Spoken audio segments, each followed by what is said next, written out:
Hi everyone, this is Vishal from Bhavna Education Hub, and today we'll be continuing with our lecture series on the current affairs. Since the last lecture we have covered till nitrogen hypoxia. ठीक है, तो we will be starting from आरोग्य मैत्री cube. आरोग्य मैत्री cube, इस word को अगर आप सेग्रीगेट करो तो क्या समझ में आता है? आरोग्य, मैत्री और क्यूब. ठीक है, आरोग्य क्या मतलब होता है? Something related to health. आरोग्य, रोग्य है ना, रोग्य मतलब होता है बीमारी, आरोग्य मतलब जिसके अंदर बीमारी ना हो. मैत्री का मतलब होता है फ्रेंडली, क्यूब का मतलब होता है क्यूबिकल टाइप की कोई चीज़ है जहाँ पर आपको टेम्प्रोरी हेल्थ सर्विसेज प्रोवाइड कर दी जाएंगी. यानी ये देख के आपको समझ में आ गया होगा ये परमानेंट हॉस्पिटल्स नहीं है, लेकिन कुछ हेल्थ केयर से रिलेटेड है. तो होता क्या है, कई बार जैसे मान लीजिए कहीं पर नेचुरल कैलेमिटी या डिजास्टर आ गया, कई बार क्या होता है कुछ रिलीजियस एग्रीगेशन होती है, जैसे महाकुंभ वगैरह हो गया, कुछ फेस्टिव ओकेशन होते हैं, कभी कभी कुछ nation wide fair and festival arrange होते हैं जो कि कुछ हद तक वहाँ गवर्नमेंट का भी रेगुलेशन रहता है. जैसे फॉर एग्जांपल आपको पता है ये पुष्कर फेयर हो गया आपका राजस्थान वाला, या बागेश्वर फेयर हो गया, आपको पता है India land of festivals and fairs and all. तो ऐसी सिचुएशन में, ऐसी जगहों पे जहाँ भारी मात्रा में लोग जमा होने वाले हैं, there is a severe possibility कि स्टैम्पीड हो सकती है, भगदड़ मच सकती है, लोगों को एक्सीडेंट रिलेटेड कोई इशू हो सकता है, चोट चपाट लग सकती है. या कई बार क्या होता है जैसे किसी को मान लीजिए एक सिंपल सा है, आपको पता है कई तरह की ट्रॉपिकल कंट्री तो बीमारियाँ हो सकती हैं. ठीक है, वाटर रिलेटेड कोई प्रॉब्लम हो सकती है, वॉमिटिंग वगैरह हो गई, कुछ भी हो गई, तो उनको इमीडिएट मेडिकल अटेंशन या थोड़ा सा एक फर्स्ट एड टाइप का चाहिए होता है. तो ऐसे केसेस के लिए एक आरोग्य मैत्री क्यूब को सेटअप करने का प्रयोजन किया गया है. अब आप कहिए कि अभी ये न्यूज़ में क्यों था? क्योंकि राम जन्मभूमि हुआ था, वहाँ पर भी आपको पता है कि इस लेवल पे लोग मासिव लेवल पे जमा हो रहे थे कि मतलब उनको गवर्नमेंट को ये कहना पड़ गया कि बहुत आपकी नीड है तभी आप आइए, वरना मत आइए. ठीक है, क्योंकि ऐसी जगहों पर लॉ एंड ऑर्डर की प्रॉब्लम हो सकती है, बहुत सारे अदर इशूज़ हो सकते हैं. तो राम जन्मभूमि में भी आरोग्य मैत्री क्यूब को उनके सेटअप बनाए गए थे, इसलिए न्यूज़ में रहा था. तो हो सकता है रिलेटेड क्वेश्चन एक पूछ रहे हैं. अब होता कि एक वर्ड और आता है इसमें, भीष्मा, प्रोजेक्ट भीष्म. तो अगर एग्जाम में क्वेश्चन पूछा गया भीष्म, तो जैसे कोई भारी भरकम नाम मिलता है सुनने को, भीष्म हो गया, वायु हो गया, अग्नि हो गई, उड़ान हो गई, तो आपको लगता है ज़्यादातर ये डिफेंस रिलेटेड है. ठीक है, तो यहाँ पे ये याद रखिएगा भीष्म जो है एक एक्रोनिम है, भारत हेल्थ इनिशिएटिव फॉर सहयोग, हित एंड मैत्री. मैत्री मतलब फ्रेंडली, हित मतलब होता है वेलफेयर, और सहयोग का मतलब होता है कॉपरेशन. ये एक भारत का हेल्थ इनिशिएटिव है. तो प्रोजेक्ट भीष्म एक वाइडर एम्ब्रेला वर्ड है, ब्रॉडर इनिशिएटिव है, उसके अंडर में आरोग्य मैत्री क्यूब का कॉन्सेप्ट बनाया गया है. तो दो वर्ड आपको याद रखना है, आरोग्य मैत्री क्यूब और दूसरा project Bhishma. It is tailor to treat up to 200 casualties, इतना माना गया 200 कैजुअलिटीज को ट्रीट कर सकता है, रैपिड रिस्पांस प्रोवाइड करता है, कॉम्प्रिहेंसिव केयर प्रोवाइड कर सकता है. यही सब चीज़ें, डिजास्टर मैनेजमेंट वगैरह आपको बताया, medical support during the emergencies, यही सब चीज़ें इसमें. बस ध्यान रखिएगा किसी से रिलेट करता है. इट इंटीग्रेट्स, इंपॉर्टेंट ये है कि टेक्नोलॉजी का इंटीग्रेशन यहाँ पे करने की कोशिश की गई है. It integrates the artificial intelligence and data analytics to find effective coordination, real-time monitoring and efficient management of the medical services in the field. यानी ये AI का यूज़ करके, बिग डेटा वगैरह का यूज़ करके एक तरह का एक प्रिडिक्टिव मॉडल को यूज़ करता है, डेटा एनालिटिक्स करता है. डेटा एनालिटिक्स आपको पता है, डेटा वगैरह आपके पास है कि इतने लोग आने वाले हैं, क्या लगने वाला है, तो क्या क्या पॉसिबिलिटीज़ हैं, जैसे रैपिड फायर वगैरह सब प्रोवाइड कराना, that kind of the thing. ठीक है, तो AI वगैरह का टर्म इसमें रहेगा. The whole unit contains 72 easily transportable component that can be conveniently carried by hand, cycle or even drones. यानी drones भी यहाँ पे आ गए. यानी आप देख रहे हैं टेक्नोलॉजी का इन्फ्यूजन दिखाई दे रहा है यहाँ पे.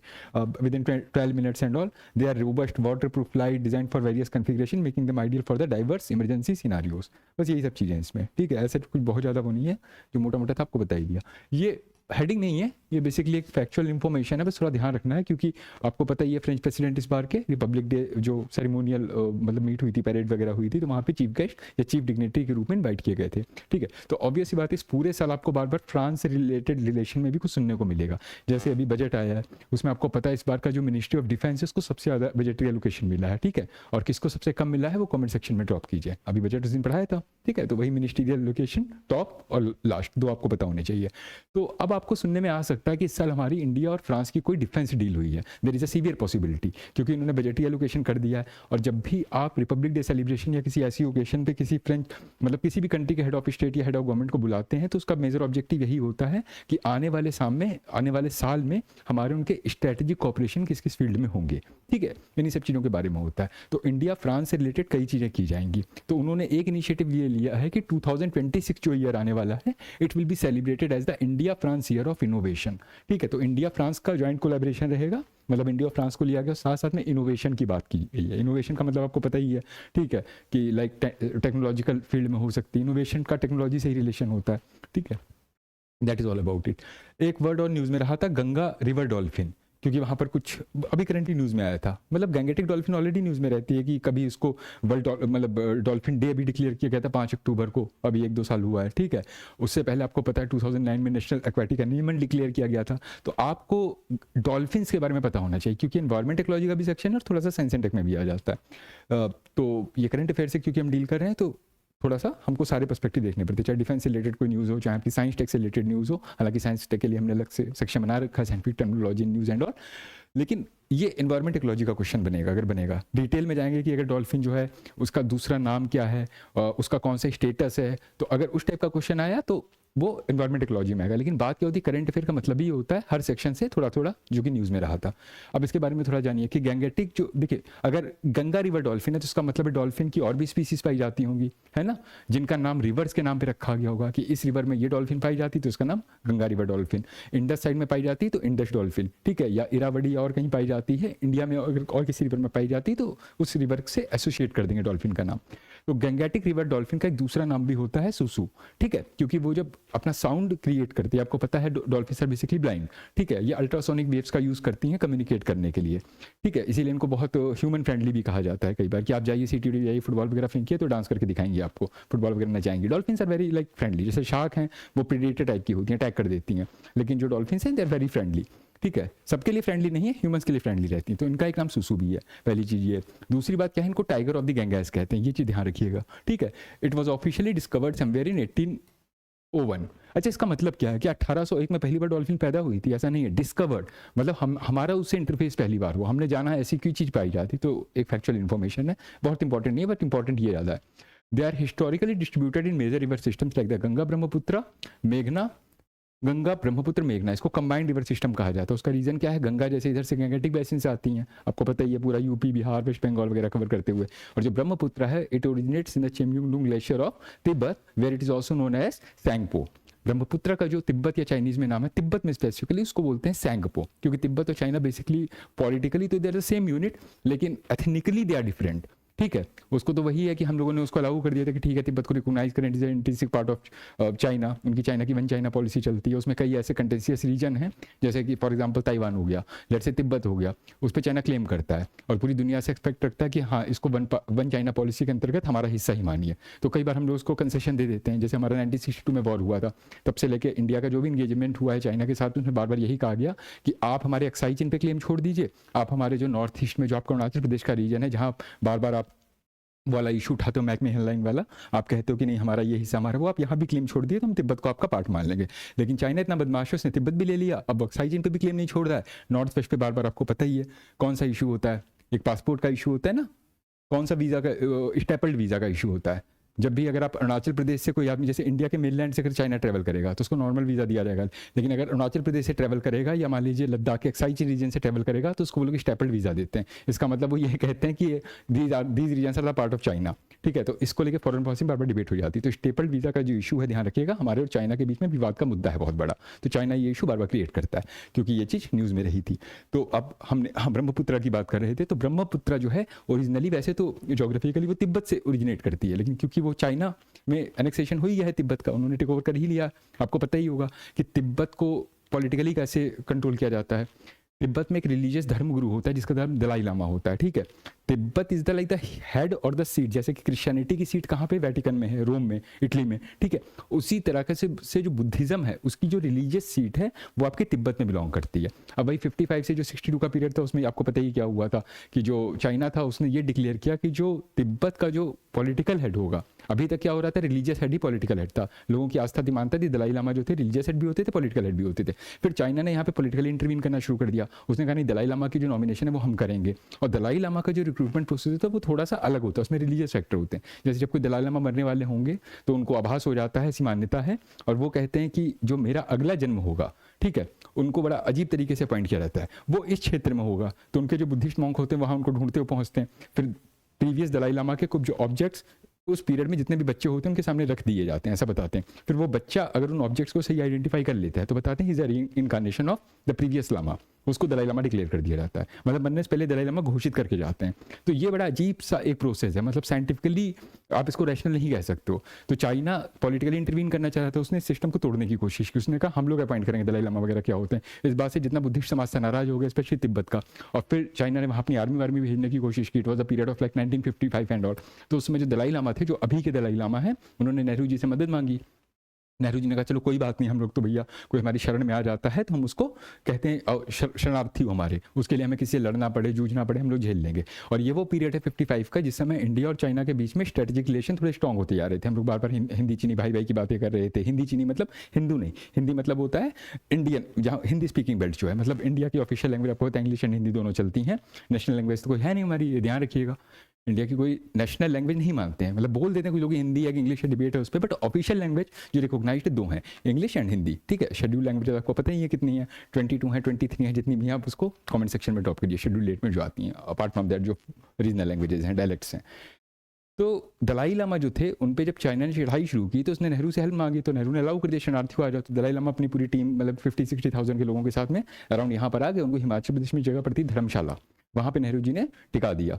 अब जब उन्होंने उनको वहाँ टिका दिया तो उनको ये लगा कि चाइना जो है, चाइना को ये लगा कि इंडिया जो है it is providing political refuge to certain separatist group of China, क्योंकि चाइना के लिए तो वो बेसिकली सेपरेटिस्ट ग्रुप ही था जो अलग से तिब्बत लैंड की डिमांड कर रहे थे कि हमारा सेपरेट देश बनेगा, हम लोग पॉलिटिकली ऑटोनॉमस रहेंगे, that kind of the thing. इसी बेसिस पे उसने 62 का वॉर हमसे लड़ा। Basically the reason was this, the expulsion of the Dalai Lama और the refuge provided by India to the lamas, ठीक है। हम लोगों ने युद्ध लड़ा भी और उसमें पता ही हमको भारी मात्रा में टेरिटोरियल लॉस हुआ भी था। Anyway that's not the issue, लेकिन क्योंकि ये सब चीज़ें न्यूज़ में आई हैं तो थोड़ा रिलेटेड आपको आसपास पता होना चाहिए, घुमा फिरा के क्वेश्चन कहीं से भी पूछ सकते हैं।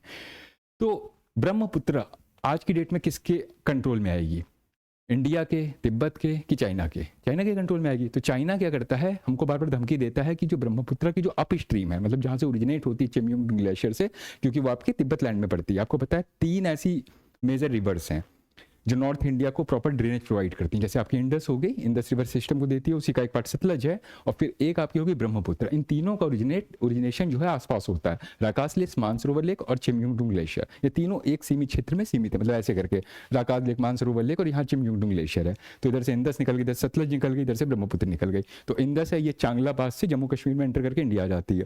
जो आपकी ये सतलज है वो आपकी इधर तिब्बत से निकलती है, उसके बाद में हिमाचल प्रदेश के पास शिपकीला पास पड़ेगा तो वहाँ से ये इंडिया में एंटर कर जाती है, ठीक है। ये 2 मेजर रिवर्स हैं इंडस बेसिन की जो तिब्बत में ओरिजिनेट करती हैं। फिर जो ब्रह्मपुत्र है वो सैंगपो बोलते हैं इसको, ये इधर से ओरिजिनेट करती है, ये ईस्टवर्ड मूव करने लगती है। फिर इसका एक सिंटेक्सल बेंडिंग होता है। सिंटेक्सल बेंडिंग मतलब चंद्राकार ऐसे करके घूम जाती है, क्योंकि यहाँ पे हिमालयाज आते हैं ऐसे ऐसे करके। फिर हिमालयाज में सिंटेक्सल बेंडिंग होती है तो ये एक जॉर्ज टाइप का बनाती है और अरुणाचल प्रदेश में घुस जाती है। फिर यहाँ इसको दिहांग नाम से जानते हैं। उसके बाद में ये असम में एंटर करती है, तब इसका नाम ब्रह्मपुत्र होता है। और जब आपकी ये बांग्लादेश में एंटर करती है और साथ में मेघना नाम की रिवर इससे मिलती है तो इसका नाम हो जाता है मेघना, ठीक है। उसी तरह से जो गंगा है आपकी, गंगा जब बांग्लादेश में जाती है तो उसका नाम जमुना हो जाता है और उसका नाम पद्मा हो जाता है। तो ये पद्मा मेघना सिस्टम बनाती है वहाँ पे, ये आपको ध्यान रखना है थोड़ा सा, ठीक है। पद्मा किसका नाम हो जाता है, गंगा का नाम हो जाता है, ब्रह्मपुत्र का नाम जमुना हो जाता है, और ये दोनों मिलकर पद्मा मेघना सिस्टम करके बनाती हैं, ठीक है। अब ये सबसे बड़े डेल्टाइक सिस्टम का क्रिएशन करती है in the land of Bangladesh, जिसको आप क्या बोलते हो, सुंदरबन डेल्टा, जो कि कुछ वेस्ट बंगाल में भी है। और यहाँ पर आपको पता है रॉयल बंगाल टाइगर भी पाया जाता है, सुंदरी ट्रीज पाए जाते हैं, जिसकी वजह से इसको सुंदरबन डेल्टा बोलते हैं, ठीक है। बहुत अच्छा डेल्टा है,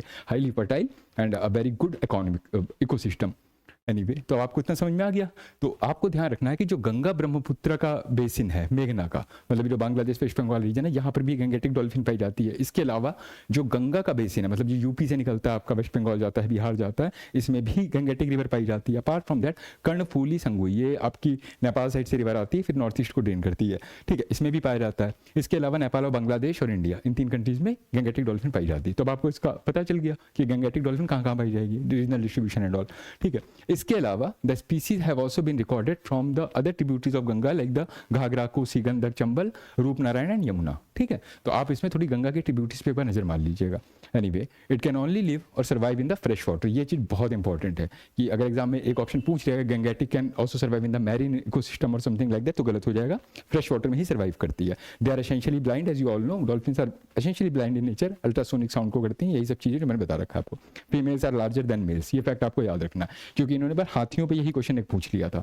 इन्होंने एक तो मतलब एलिफेंट समय न्यूज़ में थे, क्योंकि केरला में एक जगह कोई किसान था, उसने पोमीग्रेनेट वगैरह में लोग बम रख देते थे ताकि जंगली जानवरों की फसलों को नुकसान ना करे, और गलती से एक हथिनी थी जो कि प्रेग्नेंट थी उस समय, उसने उस पर पैर रख दिया। ये बात है शायद 2016, 17, 18 की बात रही होगी, क्योंकि उस साल उन्होंने प्री में क्वेश्चन इंक्लूड किया था। आई थिंक 2020 की बात है ये, जो भी हो फिलहाल एलिफेंट सडनली न्यूज़ में आ गए थे।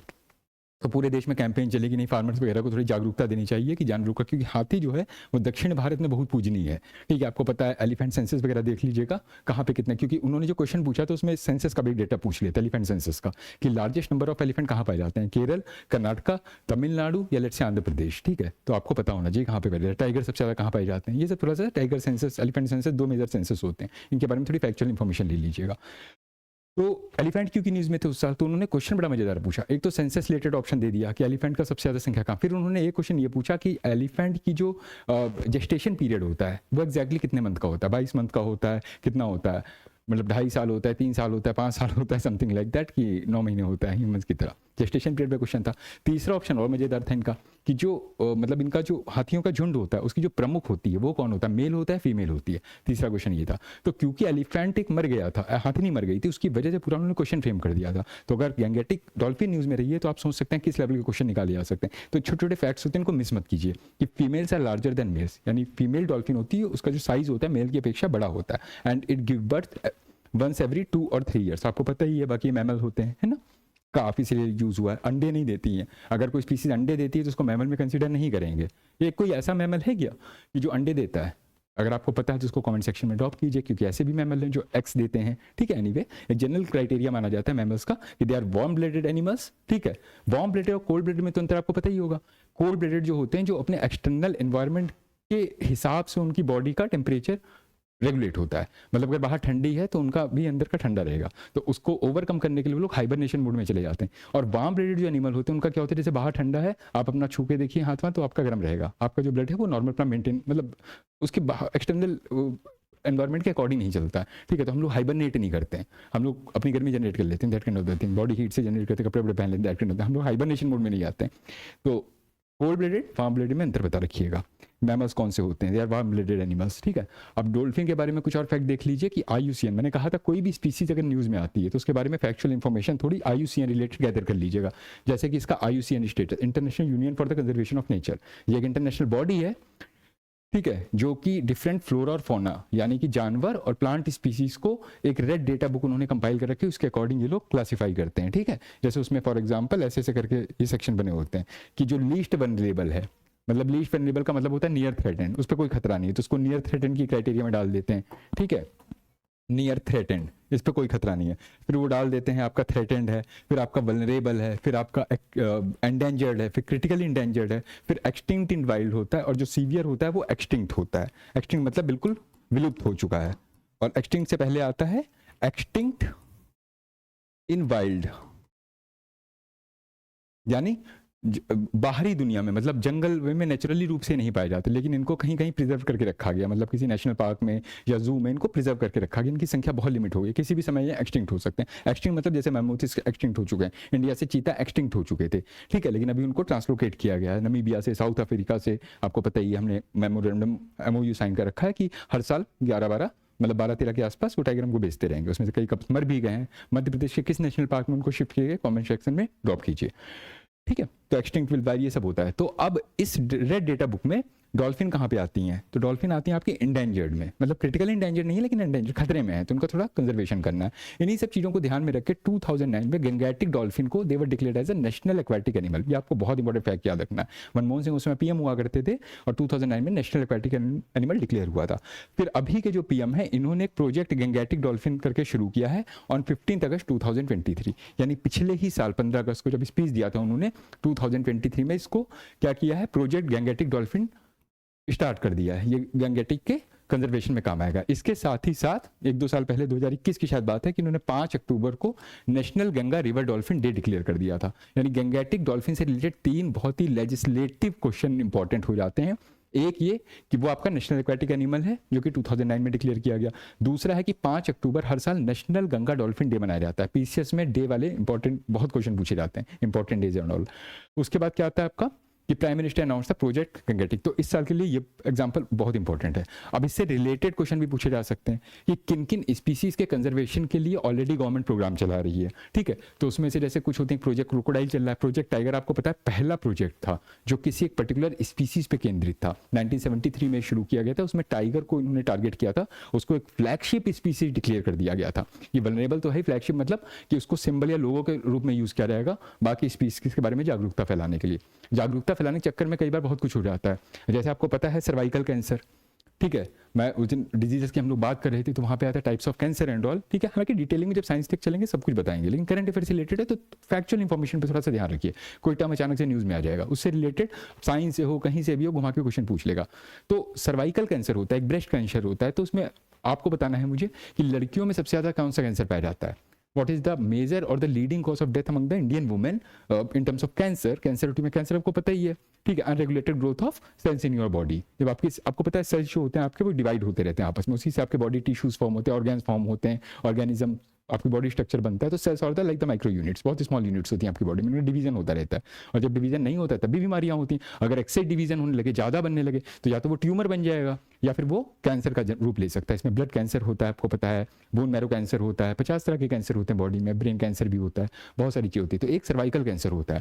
सर्विक्स होता है फीमेल बॉडी में एक ऑर्गन होता है, आपको पता है, जो वेजाइना और फैलोपियन ट्यूब के बीच की जगह है, एक ट्यूबुल टाइप का होता है, वो सर्विक्स बोला जाता है। उसके बारे में थोड़ा बायोलॉजी में डिटेल में खुद पढ़ लीजिएगा, नहीं तो किसी सब्सिक्वेंट क्लास में उसको इंक्लूड करेंगे। तो अगर वहां पे कैंसर हो जाता है, मतलब वुमेन रिप्रोडक्टिव सिस्टम से ये कैंसर आपका डील करता है। It is one of the major leading cause of death among the Indian women. अभी सर्वाइकल कैंसर क्यों न्यूज में आ गया था, उसके 2 रीजन है। अभी जो बजट आया है उसमें जो हमारी फाइनेंस मिनिस्टर हैं उन्होंने सर्वाइकल कैंसर को टारगेट करती हुई एक वैक्सीन के जिक्र किया है, एक रेफरेंस दिया है कि इस साल सर्वाइकल कैंसर के लिए वैक्सीन को इंट्रोड्यूस कर देंगे। जैसे आपको पता है इम्यूनाइजेशन प्रोग्राम चलता है, उसमें बहुत सारी वैक्सीन चलाई जाती हैं, तो उसमें एक सर्वाइकल कैंसर की भी वैक्सीन, एक और वैक्सीन बहुत इंपॉर्टेंट चलती है HPV vaccine, human papilloma virus vaccine. तो वो किस चीज़ से रिलेट करती है, ठीक है। हेपेटाइटिस को लेकर भी बहुत सारी चीज़ें हैं, वैक्सीन वगैरह पे काम चल रहा है। तो सर्वाइकल कैंसर इस साल के एग्जाम्स के लिए बहुत इंपॉर्टेंट है।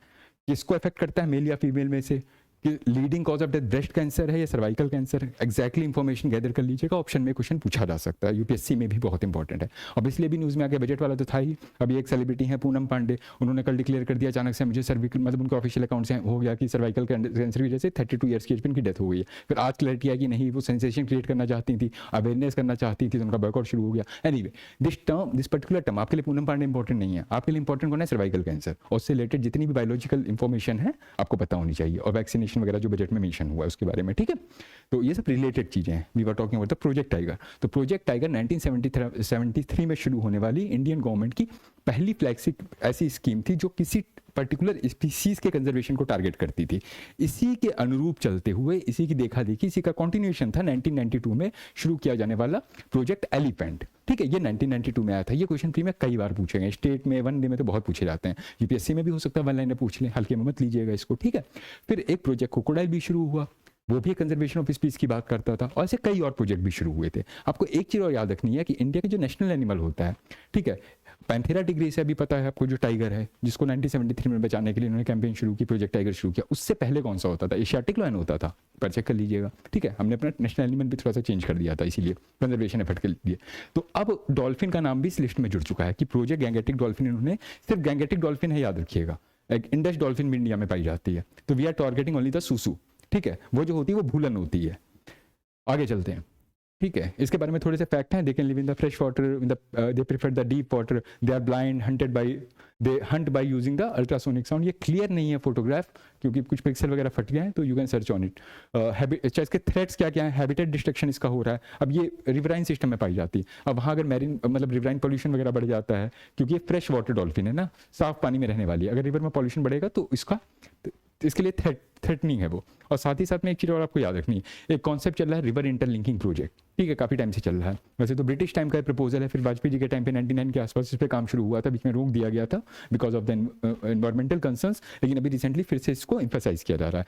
तो इंटरलिंकिंग प्रोजेक्ट क्या है, कई स्पीसीज के लिए थ्रेटनिंग हो सकता है। उसका रीजन क्या है, जैसे आपकी डॉल्फिन रिवर है, ये गंगैटिक स्ट्रीम में पाई जाती है, ठीक है, ये फ्रेश वाटर में ही रह सकती है। अब इमेजिन कर लीजिए यमुना जैसे रिवर है जो कि गंगा की ट्रिब्यूटरी है, ठीक है, नो डाउट वो आगे चल के उसमें मिलती है, तो गंगा के अप स्ट्रीम पे आपको डॉल्फिन देखने को मिलेगी, नीचे मतलब there might be a possibility कि अगर गंदा पानी उसमें मिल रहा है। हालांकि Vikramshila Gangetic sanctuary dolphin sanctuary है, ये बिहार में बनी है यमुना के मिलने के बाद। एनीवे, अब इमेजिन आप कर लीजिए कि कुछ स्पीसीज है उनको एक पर्टिकुलर तरह का हवा पानी सूट करता है, ठीक है, जैसे कोई स्पीसीज मान लीजिए चंबल में पाई जाती है, चंबल जो आपकी रिवर है उसमें पाई जाती है। अब अगर चंबल का आप इंटरलिंकिंग यमुना से कर रहे हैं, ठीक है, हालांकि चंबल आपको पता है यमुना की ट्रिब्यूटरी आगे चल के मिलती है, लेकिन इनिशियली अपस्ट्रीम में ही मर्ज कर देते हैं, या किसी और दो ऐसी रिवरों को मिलाते हैं जिनका रिवराइन इकोसिस्टम बिल्कुल अलग है। तो जब उनका पानी इंटरमिक्स करेगा, ठीक है, पानी तो इंटरमिक्स करेगा जब आप उनकी इंटरलिंकिंग करो, तो एक स्पीसीज जो कि एक रिवर में सर्वाइव करती है उसमें जब दूसरी का आके पानी मिलेगा तो हो सकता है उसके ऊपर एक क्वेश्चन मार्क लग जाए, वो सर्वाइव कर पाएगी कि नहीं। तो उसका एक एनवायरमेंटल कंसर्न भी है रिवर इंटरलिंकिंग का, क्योंकि इसका हैबिटेट डिस्ट्रक्शन पे बहुत मेजर कॉज है, इसके एक्सटिंक्ट हो सकती है आगे चल के, अभी तो एंडेंजर्ड है। Pollution, then comes your climate change, then comes your hunting, का शिकार वगैरह भी लोग करते हैं, ये सब चीज़ें इसमें। बाकी बाई कैच वगैरह इनकी पकड़ना वगैरह जो पोचिंग वगैरह होती है। कंजर्वेशन एफर्ट आपको पता ही, नेशनल गंगैटिक रिसर्च सेंटर एक बनाया गया है, एशिया का पहला है, पटना यूनिवर्सिटी बिहार में बनाया गया।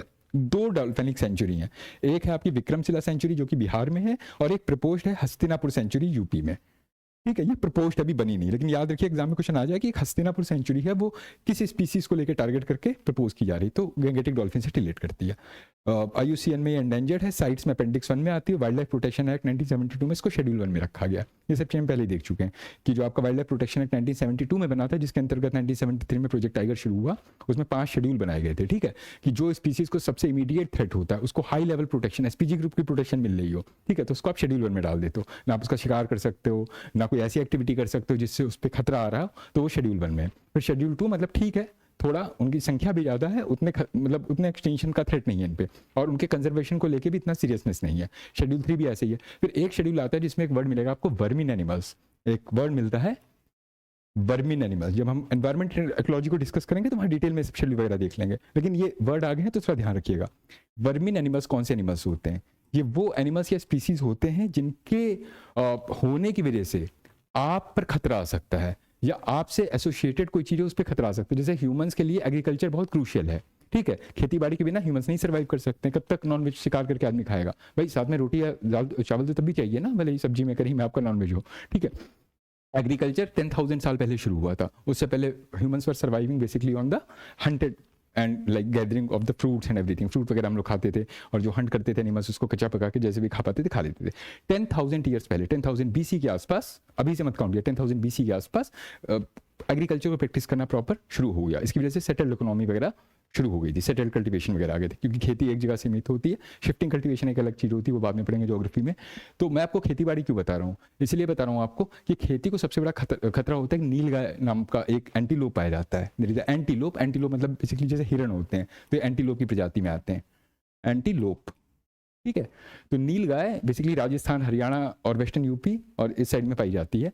तो ये गाय नहीं होती, इसका बस नाम ही नील गाय होता है। तो बहुत से लोगों को लगता है गाय है, गाय की हत्या हो जाएगी, गाय को मार देंगे। वो गाय नहीं, वो हिरण है, पहली बात। दूसरी बात क्या होता है, ये खेतों में बहुत डिस्ट्रक्शन करता है, फसल बर्बाद कर देता है। तो इसको लोगों ने वो किया कि नहीं, इसको वर्मिन एनिमल की कैटेगरी में आप डाल दीजिए। मतलब अगर हम इसका शिकार करते हैं अपनी फसलों को बचाने के लिए तो हमें जेल नहीं होगी, क्योंकि अगर आप शेड्यूल 1 के एनिमल्स का शिकार करते हैं तो आप पे धाराएं लग सकती हैं बहुत सारी। जैसे एक शेड्यूल 1 का एनिमल होता है जिसका नाम होता है चिंकारा, लेट्स से। एक होता है आपका ब्लैक बक होता है, जैसे काला हिरण जिसको आप बोलते हैं, जिसके चक्कर में सलमान खान आज तक जेल के चक्कर काट रहे हैं, ठीक है। तो ये वही हम साथ साथ की शूटिंग कर रहे थे, सोनाली बिंदे से बोले चलो मैं शिकार करके दिखाता हूँ तुमको, ठीक है। शिकार कर दिया इन्होंने, ये एलिगेशन इन पे, और बेचारा ब्लैक बक था, बेचारा निपट गया वहाँ पे काला हिरण। अब हुआ क्या कि राजस्थान में एक ट्राइबल कम्युनिटी पाई जाती है जिसका नाम क्या है, क्या नाम है उसका? राजस्थान की एक ट्राइबल कम्युनिटी है जो कि ब्लैक बक को अपने बच्चों की तरह मानती है। उस ट्राइबल कम्युनिटी के बारे में थोड़ा हंट करिए, बिश्नोई कम्युनिटी। ये बिश्नोई कम्युनिटी जो है इन्वायरमेंटली बहुत ज़्यादा सेंसिटिव रहती है, ठीक है। इन्होंने इंडिया की जो इनिशियली एनवायरमेंटल मूवमेंट शुरू हुई थी, जिसमें जैसे एक आपकी उत्तराखंड साइड की आती है चिपको आंदोलन, वैसे ही एक इन्होंने शुरू की थी प्रोटेक्ट द ट्रीज करके, मतलब राजाओं के टाइम की, मतलब ब्रिटिश कॉलोनियल एरा की ये बात रही है। उस पीरियड में भी बिश्नोई कम्युनिटी एक्टिव रही थी। तो ये लोग, इनकी जो औरतें होती हैं बिश्नोई कम्युनिटी की, ये काले हिरन के बच्चों को अपना दूध पिलाती हैं। आप इमेजिन करिए, अपने बच्चे की तरह पालती हैं उसको, ठीक है। अब उनके बच्चे का कोई शिकार करके चला जाए तो छोड़ेंगे ये लोग? तभी आप देखते हैं न्यूज़ में बिश्नोई करके लड़का रहता है, वो कहते हैं सलमान खान को मार दूंगा, ये कर दूंगा, वो कर दूंगा। वो इसीलिए कहता है क्योंकि आपने काले उनकी कम्युनिटी के किसी आदमी को मारा था। तो जो ब्लैक बक होता है उसको भी शेड्यूल 1 में डाला गया, क्योंकि वो उसको हाई कंजर्वेशन चाहिए। अब ग्रेट बस्टर्ड आता है, ठीक है, ग्रेट बस्टर्ड आपका गुजरात साइड में पैदा है, तो इस पर यूपीएससी ने कई बार क्वेश्चन पूछा है, तो उसके बारे में चेक कर लेना IUCN के कौन से स्टेटस को मिला हुआ है। ये सब फैक्चुअल इन्फॉर्मेशन आपको पता चल गई। तो वर्मिन एनिमल वो एनिमल होते हैं जैसे नीलगाय टाइप का, जो आपकी फसलों को या आपको नुकसान, जैसे बंदर हैं, मंकीज हैं, ये भी काफ़ी तक परेशान करते हैं, लेकिन मंकीज की उनको रिलीजियस सैंक्टिटी मिली है, इस वजह से उसको वर्मिन एनिमल में लोग डालने से डरते हैं। क्योंकि अगर किसी ने बंदर मार दिया तो एक साइकोलॉजिकल होता है कि नहीं, हनुमान जी से रिलेटेड है, अभी हत्या का पाप लग जाएगा, ये सब लग जाएगा। लेकिन मथुरा साइड में आप जाइए, आगरा साइड में आप जाइए, या कई ऐसे नॉर्थ के ऐसे टेम्पल्स पड़ते हैं जहाँ पे जो हैबिटेशन रह रहा है उन लोगों का सर्वाइव करना बड़ा मुश्किल हो गया। बंदर बहुत अटैक करते हैं बच्चों पे, जानवरों को उठा ले जाते हैं, that kind of the thing, बहुत परेशान करते हैं। लंगूर हो गए, बंदर हो गए, तो उनको भी वर्मिन में डाल सकते हैं। लेकिन रिलीजियस कुछ इश्यूज हैं, उनके चलते हुए थोड़ा घबराहट होती है उन चीज़ों पे बात करने की। चूहे हैं, रोडेंट्स हैं, प्लेग फैलाते हैं, राशन खराब करते हैं, ठीक है, बहुत सारी समस्याएं क्रिएट करते हैं। अगर घर में ओपन वायर्स वगैरह हैं उसको काट देंगे, शॉर्ट सर्किट वगैरह, कुछ भी नुकसान हो सकता है, ठीक है, तो उनको भी वर्मिन एनिमल में डाल सकते हैं। लेकिन गैंगेटिक डॉल्फिन ऐसी नहीं है, ये शेड्यूल अपना इसको 1 मिला हुआ है। तो अगर हमने गैंगेटिक डॉल्फिन की बात की तो एक दूसरी डॉल्फिन आती है जिसका नाम है आपका इंडस रिवर डॉल्फिन। इसके बारे में थोड़ा सा देखिए। इसका एक नाम भूलन है, जैसे उसका नाम सूसू था तो उसका नाम भूलन है, ठीक है। और ये पाई कहाँ जाती है? It originated in the Asian Tethys sea. अब ये टेथिस सी न्यूज़ में आ गया है थोड़ा सा, क्योंकि भूलन न्यूज़ में है। टेथिस सी क्या है? ज्योग्राफी का ही टर्म है, बट आपको पता होना चाहिए। अगर एग्जाम में क्वेश्चन पूछ ले, the ones found Tethys sea was located in the geographical region of the Indian subcontinent, the Himalayan region, या let's say in the Tigris Euphrates plain, या let's say in the African region, सब सहारन reason. कहाँ पाई जाती थी Tethys sea? तो Tethys sea वहीं पाई जाती थी जहाँ आज की डेट में हिमालयन ग्लेशियर पाए जाते हैं। हुआ क्या था आपको पता है? प्लेट थ्योरी आप सबने पढ़ी होगी, नहीं भी पढ़ी तो ज्योग्राफी में जब पढ़िएगा तो वहाँ एक बार क्रॉस चेक कर लेना, ठीक है। कि एक यूरेशियन प्लेट है, यूरोप और एशिया वाली प्लेट जो ऊपर वाली प्लेट है, एक है आपकी गोंडवाना प्लेट जिसपे हमारा इंडिया का पेनिनसुला लोकेटेड है, मतलब डेक्कन के नीचे वाला हिस्सा। तो जब आपका पता है पैंजिया, पंचशाला, लॉरेशिया, वो सब चीज़ें हुआ करती थी, तो बहुत सारी प्लेट्स के टुकड़े थे जो मतलब एक बड़ी सी प्लेट से टूटे, फिर विघटन हुआ, फिर इधर फैलने लगे, तो उसमें कई प्लेटें दूसरे से मर्ज हो रही थी। जैसे एक बड़ी प्लेट होती थी, एक छोटी प्लेट होती थी, ठीक है। तो जो डेंसर प्लेट होती थी, एक लाइटर प्लेट होती थी, भारी और हल्की। तो जो डेंसर प्लेट होती थी सबसाइड होने लगती थी, नीचे जाने लगती थी, और जो लाइटर प्लेट होती थी वो ऊपर रहती थी। तो इनके बीच में एक फोल्डिंग बनने लगती थी, इसकी वजह से पहाड़ बन गए। तो गोंडवाना प्लेट जो थी ये नीचे जा रही थी, हिट कर रही थी किसको? यूरेशियन प्लेट को। तो जब दोनों जहाँ पे मिलती, जहाँ पे मार्जिन होती, वहाँ पे फोल्ड माउंटेन्स क्रिएट हो गए, और यहाँ पर एक टेथिस सी पाई जाती थी, इसमें भी अपलिफ्टिंग हुई। तो वहाँ जितना पानी जमा था सब ग्लेशियर बन गया होगा, यही सब हुआ होगा, ठीक है। तभी हिमालयन ग्लेशियर आपको मिलते हैं। भाई ग्लेशियर का कॉन्सेप्ट यही है कि बेसिकली ऐसे जगहों पर पाए जाएं जहाँ पोल्स हों। इसीलिए आपको पता है पोलर रीजन्स में ही ज़्यादातर ग्लेशियर पाए जाते हैं, लेकिन कुछ ऐसे ग्लेशियर्स हैं जो नॉन पोलर रीजन में पाए जाते हैं, और इसका सबसे बड़ा डिस्ट्रीब्यूशन आपको हिमालयन रीजन में मिलता है, ठीक है। तो one of the reason for the occurrence of the glaciers here might be the Tethys sea, ऐसा ज्योग्राफिस्ट का मानना है, जियोलॉजिस्ट वगैरह का मानना है। तो ऐसा मान्यता है कि जो भूलन है इसका origin somewhere in the Tethys सी हुआ होगा, ठीक है। उसके बाद में खैर ये जो अब टेथिस सी तो ग्लेशियर बन गए, तो जो भी नदियां वहाँ से निकलती थी, इंडस वगैरह, अब आप कहेंगे गंगा में क्यों नहीं मिलती थी? I don't know about that, उसके बारे में इंफॉर्मेशन अवेलेबल नहीं है हमको, ठीक है। क्योंकि गंगेटिक का ओरिजिन जो था समवेयर उत्तराखंड साइड में हुआ है, गंगा यमुना वगैरह का। लेकिन हम बात कर रहे थे Tethys sea. Tethys sea technically आज के तिब्बत साइड में लोकेटेड थी, तो गंगेटिक ग्लेशियर काफ़ी बाद में बने थे, इसीलिए हो सकता है कि भूलन काफ़ी पहले से सर्वाइव कर रही हो, ठीक है।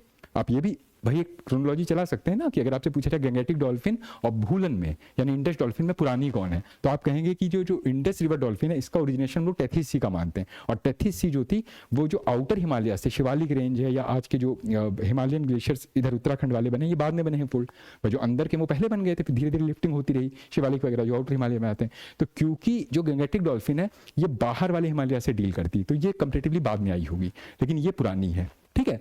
तो ये भी एक चीज़ हो सकती है। एनीवे आज की डेट में ये पाकिस्तान इंडस रिवर जो पाकिस्तान में बहती वहाँ पाई जाती है, इंडिया की रिवर 20 में। ब्यास के बारे में आपको बताया ही था, it is the only Gangetic मतलब सॉरी इंडस रिवर बेसिन वाली जो रिवर है, ये इकलौती ऐसी रिवर है जिसका ओरिजिनेशन भी इंडिया में होता है और इंडिया में ही खत्म भी हो जाती है, ठीक है। जैसे आपको पता ही है 6 नदियां हैं टोटल, एक इंदस और उसकी 5 ट्रिब्यूटरीज हैं। और पहले एक वो भी हुआ करती थी जिसको आप बोलते हैं सरस्वती, अदृश्य सरस्वती। तो जब यमुना उधर बहती थी तो वो जब हरियाणा साइड जाती थी और राजस्थान तक बहती थी तो उसका नाम हुआ करता था सरस्वती नदी। फिर कुछ प्लेट टेक्टोनिक शिफ्टिंग वगैरह हुई, रिवर कैप्चर भी हो सकता है, एक पॉसिबिलिटी रिवर कैप्चर बताते हैं, एक प्लेट टेक्टोनिक, एग्जैक्ट हमें नहीं पता है। तो उसकी वजह से जो है यमुना का कोर्स थोड़ा चेंज हो गया, पहले ऐसे बह रही थी, फिर अचानक से कुछ कहते हैं यहाँ रिवर दूसरी थी उसने कैप्चर कर लिया, इसको ऐसे बहने लगी। कुछ कहते हैं टेक्टोनिक शिफ्टिंग हुई तो इसका कोर्स बदल गया, इधर ऊंचा हो गया उधर नीचे हो गया, तो इसको एक स्लोप मिल गया। तो आप देखोगे यमुना कुछ ऐसे बहती है इधर आके, और ज्योग्राफिकली ऐसा पॉसिबल नहीं है। जब कोई इस तरह की सिंटेक्सल बेंडिंग होती है कहीं पर भी because of the terrain region and all, तो उसकी वजह से ऐसी फॉर्मेशन देखने को मिलती थी। तो यमुना के केस में ऐसे ही हुआ। तो ये जो नदी बह रही थी ये एक छोटे से चैनल के रूप में बहने लगी, जिसको घग्गा हगरा स्ट्रीम बोला जाता है। तो सरस्वती आपकी सूख के खत्म हो गई, तो बची कितनी नदियां? पहले तो सप्त सिंधु थी, इंडस, झेलम, चेनाब, रावी, ब्यास, सतलज, टोटल 6, और फिर आपकी सरस्वती। अब सरस्वती हो गई गैप, तो बची कितनी? 5 ट्रिब्यूटरीज और एक इंडस, ठीक है। उसमें से क्या होता है कि झेलम है वो आपकी जम्मू कश्मीर के वेरीनाग से निकली है, और 3 नदियां हिमाचल प्रदेश से निकलती हैं, जैसे आपकी रावी हो गई और आपकी चेनाब हो गई, वही आपको पता ही चंद्रप्रभा करके 2-3 स्ट्रीम्स हैं, वो 2 स्ट्रीम हैं वो लमसम मिलती हैं उसमें। और फिर आपकी एक वो हो गई रवि, ब्यास एंड चेनाब, ये 3 हिमाचल प्रदेश के रोहतांग पास और 2-3 पास हैं वहीं के आसपास से निकली हैं। जो सतलज आपको बताइए तराकाश मानसरोवर रीजन से सतलज, और ये निकलती है इंदस, ठीक है। तो ब्यास नदी जो कि हिमाचल प्रदेश में निकलती है, ये पंजाब आते आते एक लेक हरीके पड़ता है, यहीं पे आके सतलज में मर्ज कर जाती है। And lake Harike is also wetland. आपको पता है इंडिया में कितने वेटलैंड हैं? कॉमेंट सेक्शन में बताइए, जल्दी जल्दी बताइए।